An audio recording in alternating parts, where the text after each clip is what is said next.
major tournament as such, or maybe got a great chance of winning. I think it's either the Champions League or the major tournament. Normally the player who excels in that. You know, when you're looking at sort of Vinny Jr. and Mbappe right now, Real Madrid looking really good going for the Champions League. Liverpool will be in that conversation, but right now he's certainly the front runner. And what you just said there in terms of getting maybe more trophies and league titles, that could actually put him above probably Kenny Dalglish and Steven Gerrard in sort of where he ranks in terms of Liverpool legends, because I think right now he's right on their shoulders. Just say AFCON is a major tournament because a lot of people are a bit saying people not taking that. AFCON is a major tournament, just so you know. Well, Egypt are not going to win the World Cup, are they? No, but AFCON is big, wasn't it? Remember when him and Mane was going for it and the league? I'm just saying that. It's a fact. It's a fact. Give me your face. It's a fact. If you win the Euros or you win the Copa America, it's deemed to be big, so the AFCON's in the same level. Well, I hope he's got a big mantelpiece because he might be having the Premier League title. Okay, guys, we all watch Jimmy Carragher say what he said during that TV session with some pundits about the African Cup of Nations, which is, for me, a big and major tournament in the world, and not just Africa, in the world. And I don't want to go deep into what Jimmy Carragher said and start to lament, because for me, Jimmy Carragher is irrelevant as far as AFCON is concerned. He's irrelevant because he's not a football authority. He's irrelevant because in terms of his playing career, I don't think he can stand or sit where people like JJ Okocha, Didier Drogba, Samuel Eto'o, Diouf of Senegal, Abedi Pele, and a lot of African footballers can stand. No. So we are not going to give him the relevance that he's seeking. And I think the way, if you look at the way the other pundits that were in the studio responded to it, I think it was so professional, and I appreciate that. You know, some of these people, they understand that Africans are too emotional. You can see that for the past 24 hours, a lot has been going on. Everybody wants to respond to what Jimmy Carragher said, knowing fully well that whether we respond to him or not, it's not going to change anything. Every human being is entitled to his opinion. Every human being. Jimmy Carragher, like everyone in the world, is entitled to his opinion. And sometimes, before we respond to people, we should understand that everybody must not think like us.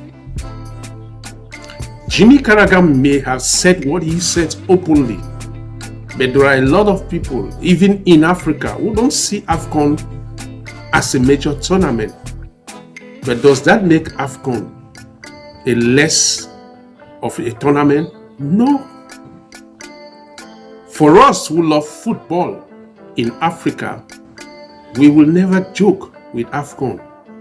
Listen, the last AFCON in Ivory Coast showed us that African football has increased. For once, I could watch AFCON with my heart beating because it was so difficult to know who will win a match, what team will win. And I think that is our pride. And we should not care who say AFCON is not good or not. What we should be caring about is selling the tournament and preparing ourselves to participating in it. So instead of us lamenting on Jimmy Carragher saying that the tournament is not a major tournament, let's ask ourselves, what are those things that we can start to prepare for the next AFCON, which is coming up in December in Morocco? If you want to go and watch that tournament, the first thing is you should start to book your flight and your accommodation, because unlike the one in Ivory Coast, where almost everywhere was full, the one in Morocco this time is going to be helele, as they say in Cameroon. It's going to be wahala. So if you don't book your place ahead of time, you may regret. So these are the things we are supposed to be talking about. You're supposed to book your flight ticket. And for those who want to go by road, because even last AFCON in Ivory Coast, there were a lot of people who went by road. It was an exploration opportunity for them, as they could go through a lot of countries. It's possible you can go through.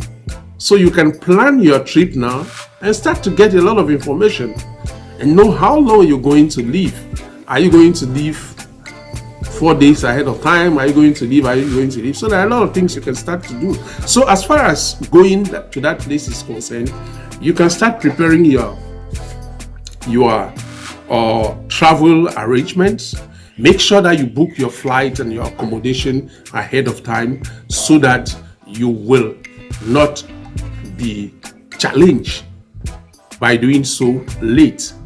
Another issue is for journalists and content creators. The AFCON is not just a tournament, it's a jamboree. There are a lot of things that one can do as far as the AFCON is concerned. And it is also our role as content creators to highlight those things. The role of a content creator is, first of all, education. The service we render to people is education.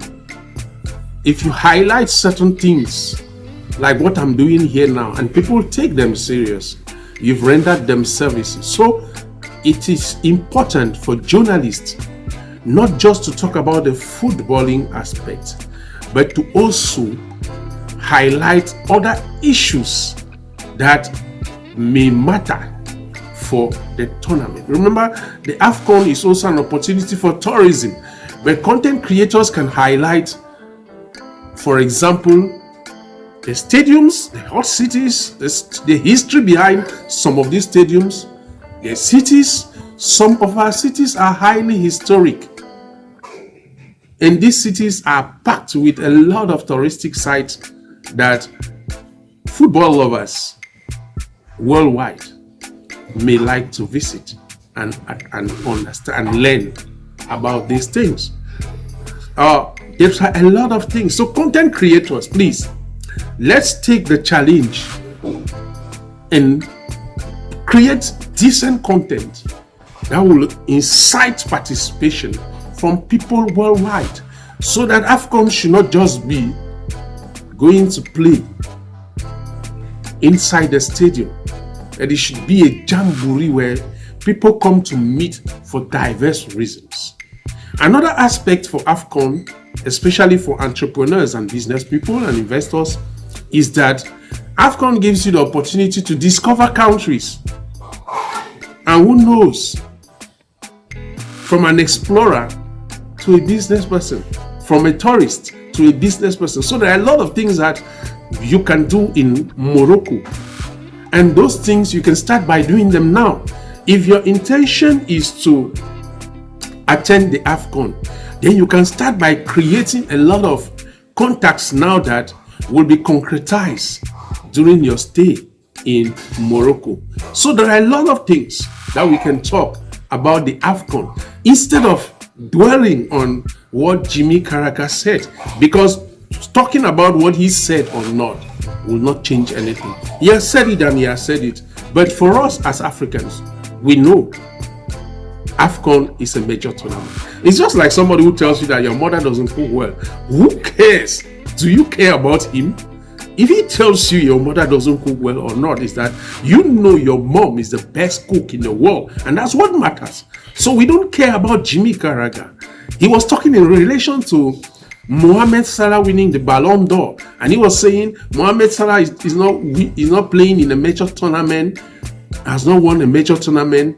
No, listen, We don't care about the Ballon d'Or. There are African players who are venerated and celebrated without winning the Ballon d'Ors. Must every footballer win a Ballon d'Or? No. We saw them. We know what they did. And no one can wipe that. If you like, don't give them Ballon d'Ors. But what matters to us is that the AFCON remains a big tournament. In fact, one of the biggest tournaments in the world.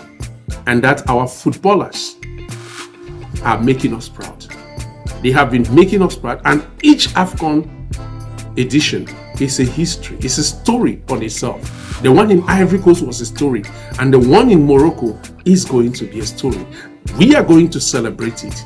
And we're going to make people happy because Africa is our Africa.